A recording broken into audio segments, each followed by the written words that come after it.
Hey guys, Darren here. Welcome to Mayhem Country Living. Hope you guys are doing okay.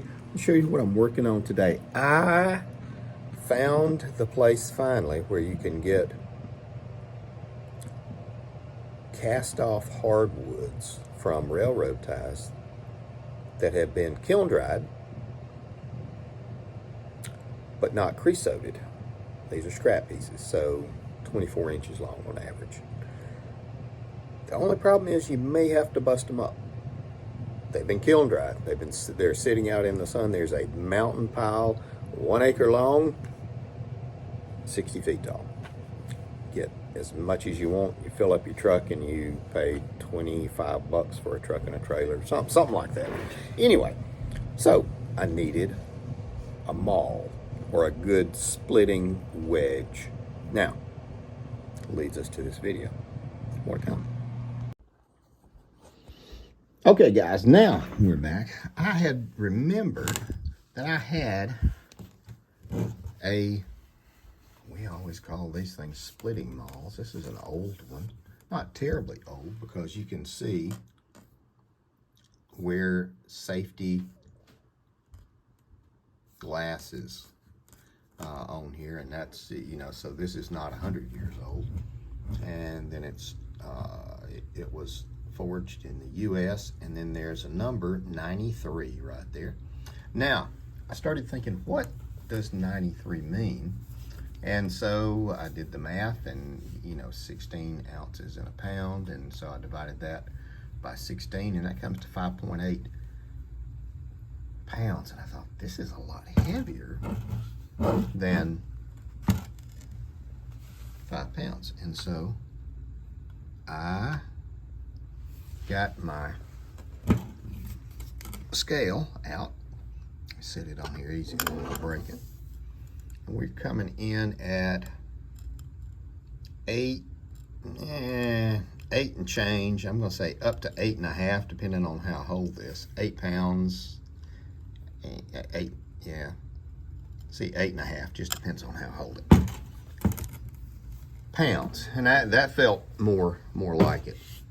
And then I thought, well, let's weigh the handle, because maybe I've never heard of an 8.5 pound sledge. And then that's like 1 3/4 pounds, something like that. So what it is, ultimately, I imagine it will come out to be like a 10 pound sledge. Now, the funky thing about this, I want you to look. See if I can get this thing oriented correctly. Okay, because you'll see that is much flatter than that side. And it's just made for cutting. And it'll only fit on this thing one way. Although, I guess I could set this for almost like a right-handed or left-handed side. Somebody comment below. At that point, it will be too late. But I am going to sharpen it up a little bit. I've got my puck somewhere, my axe puck, and I will sharpen it up. I may show you that too. But it's just kind of a little video. I priced these at Lowe's, and they're like 40 or 50 bucks for a decent one. Axe handle was $18. And the wedge was like 50 cents. For the tax, it was 20 bucks-ish, something like that. So it's just what we're working on. I will oil it. I don't know if I'll paint it. I'm not Wrangler Star.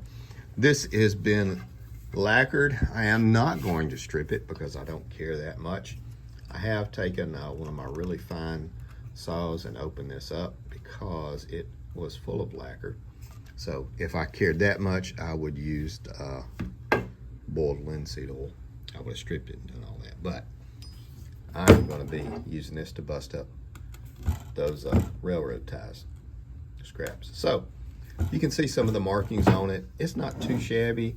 Again, there's the US and the 93, and there's another mark here. I can't see it. I can't pick it out. Maybe a K or an R. Maybe an R. Anyway, more to come. Okay guys, now we're back, and this is what I used. for all of my axes and hatchets and stuff like that. Lansky brand Nathan's honing oil. I use a puck. It's got a fine side and a coarse side. You can hear the difference when you do it. This is an oil stone, so you can use oil, a little bit of kerosene or diesel fuel, whatever you want to, just enough to float up the metal particulates as you're getting them off. And you can see I've gotten pretty good edge on it. And this is an old guy, and if I was not pressed for time, I'd go ahead and dip it and clean it and dry it and paint it, but I need to split wood today. So based off of, hang on, based off of that offset, now this is my thought. The narrow side is going to be, I'm right-handed, I'm going to be cutting, so this wedge shape is going to split the wood off more to my right. Now that's my thought anyway. I can pull it apart and redo it if I have to. There is this guy, so we're going to get ready to set this thing on there. I put a decent splitting edge on it. It's not going to shave, but it's not what it's for. So more to come. Okay guys, now we're back, and I went ahead, cut off about 3/4 of an inch. And I was gonna try to use the wooden wedge. It would not work. It was actually softwood, so I did go ahead and buy the steel wedge. We're gonna pound it down. Now, one thing I did not do, I didn't pound it down all the way. Why was that? Because the cut in the top did not go all the way down, and I just didn't want to cut it any further because I gotta get to splitting. So, I'm gonna tap this thing in there. More to come. And that is done. We're gonna seal the top of that up. There we go. So we should be good to go now. And maybe this afternoon or this evening I will take a bastard file and just go down and clean this edge up just for the heck of it, just to make it a little bit more presentable. And I'll probably keep this thing oiled because I just don't want it to rust. I don't care about the paint on it. I would like to keep it oiled though. So now I gotta go outside and start cutting wood. Anyway guys, thanks for coming by. Thanks for hanging out. I really appreciate it. Take care of you people.